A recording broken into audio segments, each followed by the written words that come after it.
Facebook's really become a community forum for people to get their questions answered. And one of the really great things that's happened recently is that somebody will ask a question, and if we don't get to it fast enough, somebody will actually answer their question. And we have a great example of that right here on our Facebook page.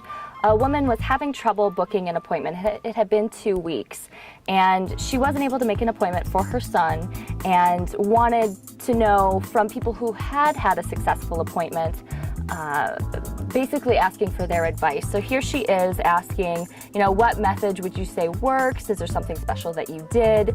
And then she got a response from someone who had a good experience. During regular business hours, we are always paying attention and answering people's questions. Betsy's question is a really common one about the two different types of vaccine that is out there, the seasonal flu vaccine and the H1N1 vaccine. Now she's making sure that there is not a wait period between, say, if you got an H1N1 nasal spray vaccine, and then we're going to get a seasonal flu vaccine in the injectable form. So she's correct, you do not have to wait. So I put together a quick response that basically just says, Betsy, thank you for clarifying. No wait period is required if one vaccine is in the nasal spray form and the other is injectable. The only required wait time would be if both the seasonal and H1N1 vaccines were administered in the nasal spray form.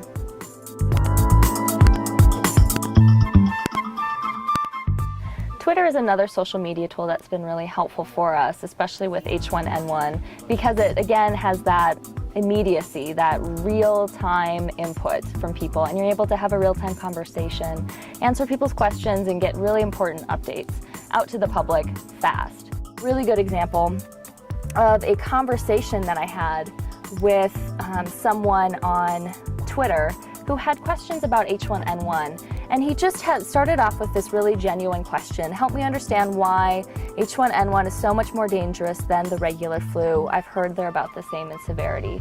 And you know what, that's true.